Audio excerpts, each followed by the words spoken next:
Madam, I don't think you understand. I'm from the Internal Revenue Service. That's a department of the... Hop in that puddle jumper and cut mud out of here. But I only want to talk about Mr. Clampetts' return. He ain't going nowhere. If you keep hanging around here, you ain't going nowhere neither. Now, see here, madam, I insist.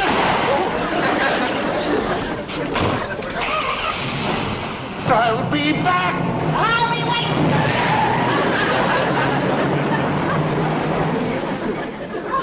What's all the ruckus, Granny? Who was that? That blame revenuer. Sure? Came right out and admitted it himself. Well, we don't want no trouble with the law. And besides, you said you was going to stop running your still. I ain't been. But I don't want no revenuer snooping around. They're the lowest form of varmints. Even he was ashamed of being one. What? Called it the Infernal Revenue Service. Internal Revenue Service? Well, sit down, sit down. Oh, thank you. Well, now, it's a pleasure to have you visit my struggling little bank. See that?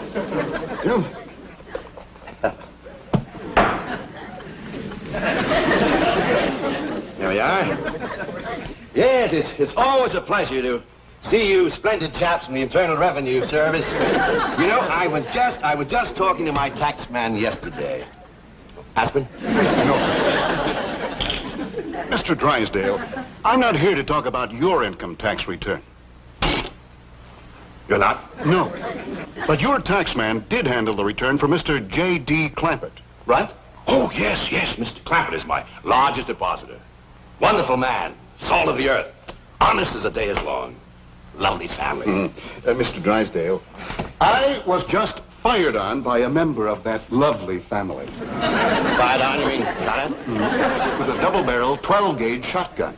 Wielded expertly by a little old lady no bigger than this. Granny. Oh, Mr. Landman, you have to understand these people. Oh, I understood her fine. What I don't understand is this. How can a man show an income of millions for last year and not one red penny for all the years previous? Oh, well, I can explain that. Well, the Treasury Department will appreciate it. Now, this is the beautiful mansion you just visited, right? Well, I would hardly call it a visit. Skirmish might be a better word. Here's the house, yes. Hey, Mr. Landman, would you believe that 8 months ago they lived here? No, frankly, I wouldn't. I give you my word. The poorest, most uninformed people imaginable. Like when an oil company tried to explore their swamp, old Jed's daughter hit him with a rock. Thought he was a revenuer.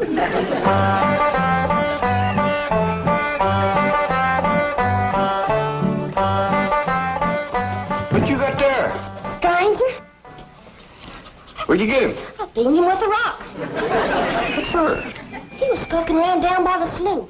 Figured he might be a revenuer. He ain't no revenuer. Then can I keep him? Of course not. Well, I called him. Don't matter. Well, he won't be no trouble. I could keep him out in the smokehouse. Ellie Mae, you can't keep people like they were dogs and cats. Who's that? Some feller Ellie found nosing around. Beamed him with the rock so it'd be easier to tote. Dear fellas from the petroleum company. What's a petroleum? I don't know. He asked me if he could do some wildcatting down by the slough. I said, help yourself. We're glad to get rid of the critters. What he said? Just kind of laughed. The laugh's on him. There ain't no wildcats down there at that slough. Heck no. It's too full of oil. Are you trying to tell me they didn't know oil was valuable? Even when the oil company geologists told them, they didn't understand. Mr. Clampett, that swamp of yours is full of oil. I could have told you that. Well, my company would like to pump it out. Yeah, I like that too, but I just can't afford to have it done. Oh, no, you don't understand. You see, you wouldn't have to pay for it. Oh, I don't take favors from strangers. No, Mr. Clampett, you see, you're a very rich man. Stranger, if money was skunk oil, a hound dog couldn't smell me. The swamp. My company will buy that land. Why, they'll raise so many derricks down there that... Son, I gotta be honest with you, you couldn't raise turnips down there. Right. That ground looks black and rich. But it's so greasy you can just squeeze the oil out of it. But that's what my company wants. maybe you better sit down for a spell. Why, even after Mr. Clampett sold his swamp, he didn't know how much money he'd gotten until his cousin Pearl heard the news and came rushing over. Stop this thing! Stop it! Heaven protect us!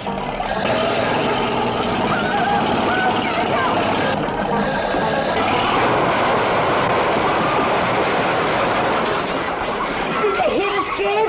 Oh, but I think they sure want the chicken house. I'm sure sorry about the chicken house, but nobody got hurt. Jethro, I told you to get rid of them worn-out brakes. I did, Ma. How come we ain't got none? Get on out and lift the chicken house back on its foundation. Jed? Yeah. Jed, Ellie Mae came running over to my place, and she said you sold the swamp to some oil company. Well, yeah, I guess I did. What did they pay you for it? Well, he ain't paid me nothing yet. The Brewster fella said he'd bring the money later. How much they going to pay you? Well, he said that'd depend some on how much oil they could pump out. Well, he must have mentioned some figure. What was it? Well, now, Pearl, you know that old swamp one. Well, shucks. Jed Clampett, you got slickered and you're ashamed to admit it. That's just what I told you. Granny, how much they gonna pay him? All right, I'll tell you. He said around somewhere between 25 and 100. 25 and 100? I know it don't sound like much, but Mr. Brewster seemed to set great store by the fact he's going to pay me in some new kind of dollars. There ain't no new kind of dollars. Well, it's new to me. I've heard of gold dollars, silver dollars, paper dollars, but he said he's going to pay me in, what do you call them, Granny? $1 million. Yeah, that's it. $1 million? Well, he wrote the whole thing out on this piece of paper. Here, you can see for yourself. I don't know nothing about that kind of stuff. Let's see here. Thanks in heaven. Granny, give me the jug. It's empty, but I'll fetch some. I'll go, Granny.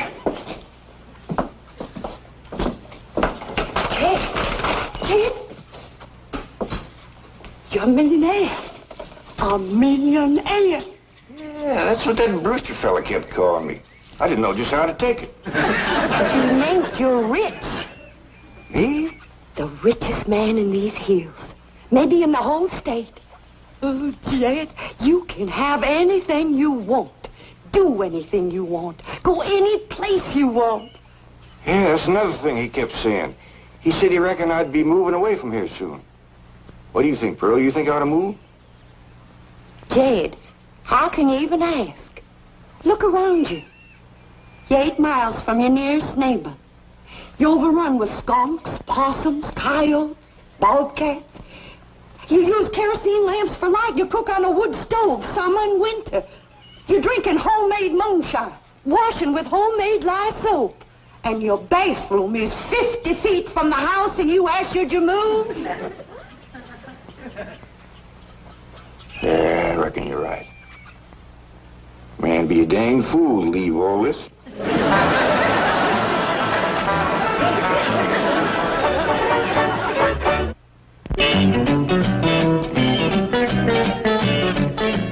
You know, Mr. Drysdale, in the Internal Revenue Service, we hear some pretty wild stories. But this corn pone to caviar saga of Jed Clampett tops everything. Well, if you think it's been unbelievable so far, wait until you hear the rest of it. What I can't understand is how a man so insulated from the rest of the world ever heard about Beverly Hills, California. I can explain that in 2 words. Cousin Pearl. She's the one who had her sights set on California. Oh, there you are, Jed. You misunderstood me. I meant you should move away. And you know where I'd go if I was you? Where? California. California? Yes, sir. Beverly Hills, California. I hear tell it's full of millionaires out there. And movie stars, too. In what? Movie stars. Jed, remember the time that your pa took us to Eureka Springs to see the movie picture? Yeah. Well, the actors that make them movie pictures live in Beverly Hills. Go on. Yes, sir. Well, doggy. Wouldn't that be something? Living in the same neck of the woods with old Tom Mix. It sure would. And we could come visit you. You know what else they say about California? What? It don't get cold out there. What don't get cold out there? Nothing don't get cold out there. They don't have no snow or no ice. Can't they bring some in? They don't want it. That's why'd be so good for Granny. Remember last winter when she slipped on the ice and broke her hip? Yeah, poor old woman. She was limping for 2 days. Well, that couldn't happen in California because they don't have no ice. How come? I don't know how come. But Granny'd sure like it, and we could visit you. Maybe Jethro'd know how come there's no ice. He's going to school. We could ask you.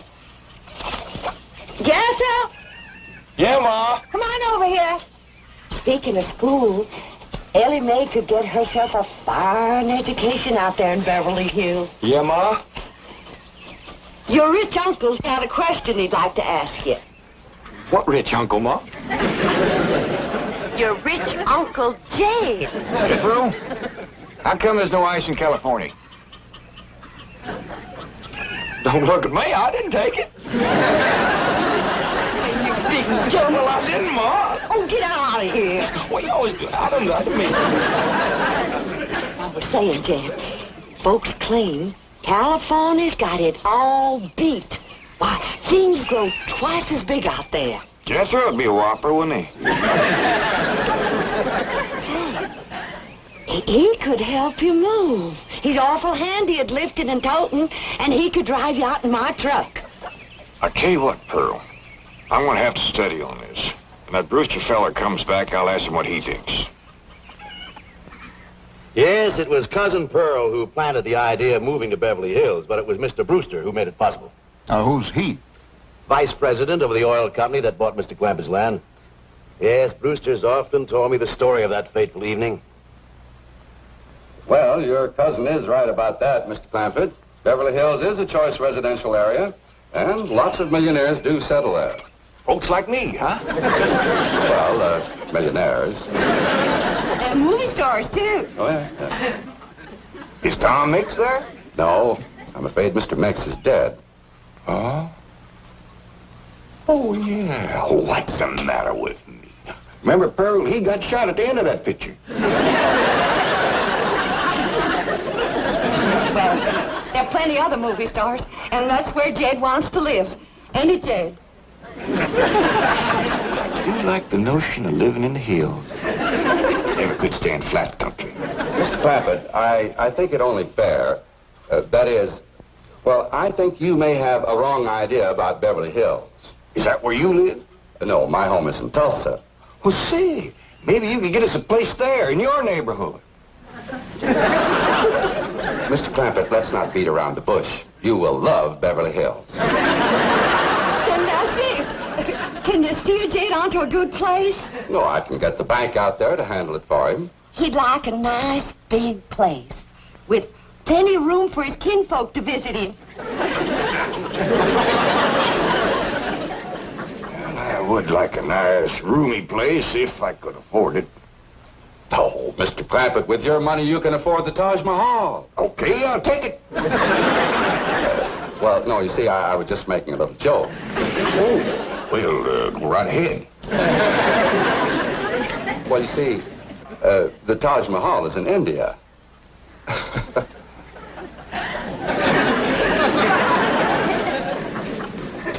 Mr. Brewster, you're a nice fella, but I've heard better jokes. Is the foreigner staying for supper? I'm ashamed to say I ain't asked him. How about it? Oh, I don't think so. Oh, no trouble. What you cooking tonight, Granny? Mustard greens and possum innards. Mm-hmm. Did you hear that, Mr. Brewster? Very clearly. Change your mind? Not this time. Well, if you should happen to come back tomorrow, We'll be having leftovers. That's the thing about possum innards. He's just as good the second day. What a family. So, anyway, they packed up and came to Beverly Hills. Well, it wasn't quite that simple. Mr. Clampett had his problems. With $25 million, he had problems? Ah, yes. The first one was his daughter. She didn't want to leave her friends. Friends? And I thought they lived in a completely unpopulated area. They did. Her friends were not the kind you and I have. Now, I ain't gonna be here to look after you no more. So you're gonna have to keep yourself out of trouble. Watch out for them coyotes and them bobcats and them hunters with guns. Stay out of folks' gardens, 'cause you know how it riles up Granny when you get in hers. Except when we're gone, you can have everything that's left. I'm sorry there ain't gonna be room enough on the truck to take you along. But maybe you wouldn't like California anyhow. Maybe I ain't gonna like it either. If I don't, then I'm a-coming hightailing it right back here, and me and you'll set up housekeeping all by ourselves. Ellie? Ellie Mae? Yeah, Paul, over here. You feeling all right, Ellie? You didn't eat your supper. Sure, Paul. I just wasn't hungry. Cold? You're shaking like a sumac leaf. Oh, Paul, I ain't cold. I'm scared. Scared? Why? There ain't nothing in this woods can hurt you, even in the dark. It ain't the woods or the dark. It's going so far away. I don't know what it's going to be like out there in Beverly Hills. Why, it's going to be just like here. Except we'll have things a lot nicer.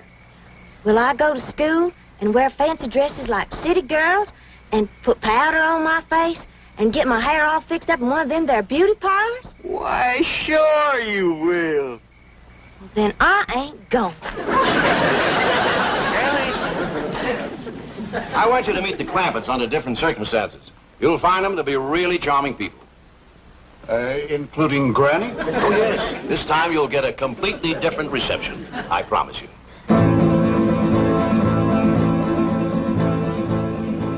Ellie Mae! You sound the alarm if you see that revenue man coming. I will, Granny. I'll blast him before he gets through that gate.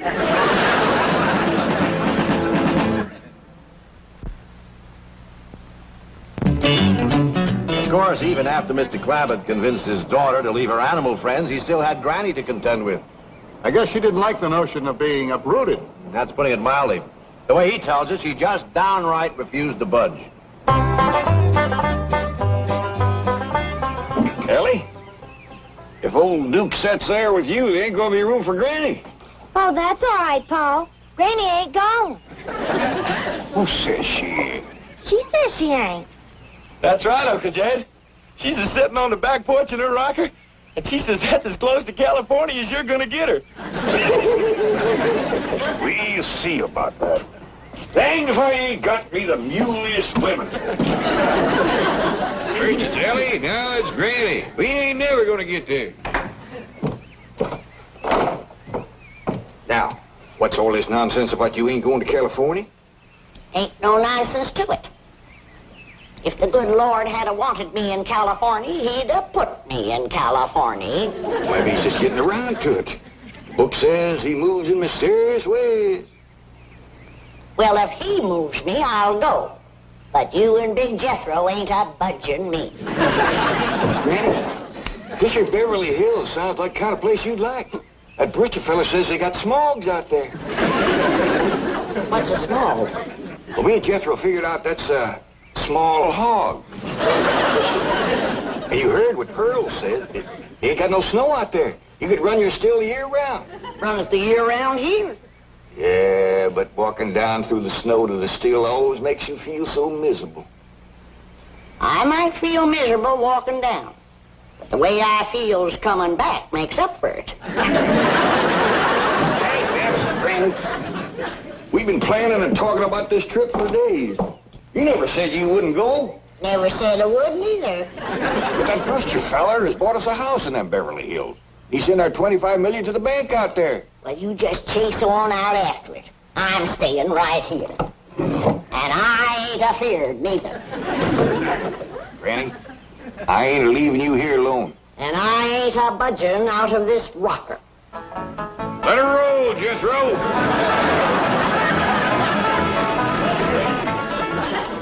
Only a man of Jed Clampett's strength and authority could have handled Granny. He'll be there when we get to the Clampett place, won't he? Oh, sure. You have nothing to worry about. There's the entrance up ahead. Yes, I know. There's a car stopping at the gate, Granny. They closed the gate since I left. I'll get it. You know, this reminds me of an experience I had when the Clampetts first moved in. I was leaving and found the gates closed.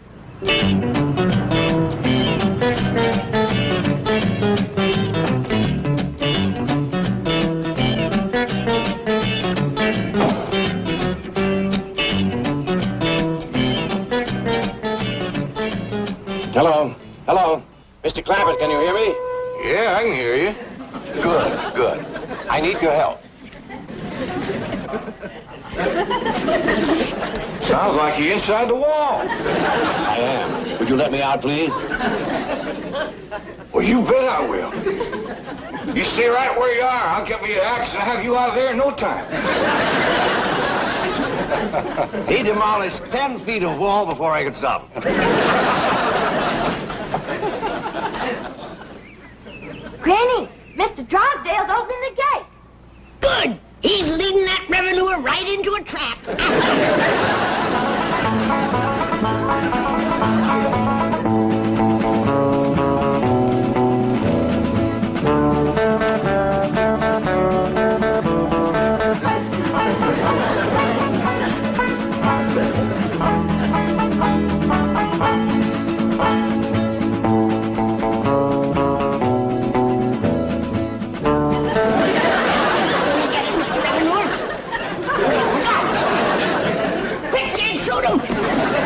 Shoot nobody.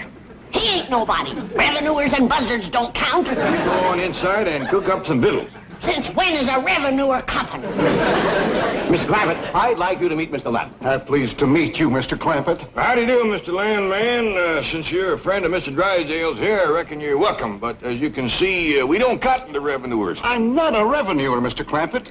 I guess back in the hills where you come from, I'd be a tax collector. Back in the hills where I come from, you'd be a lot younger. Oh? Was the climate that healthy? Oh, just you wouldn't have lived to get this old. Ed, is the revenuer staying to supper? He ain't no revenuer. Well, is the foreigner staying to supper? How about it, Mr. Landman? You too, Mr. Drysdale. You're not by any chance cooking mustard greens and possum innards, are you? Not tonight. Oh, we had them last night. I'll stay. Me too. Tonight we is having leftovers.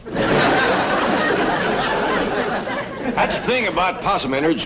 It's just as good the second day.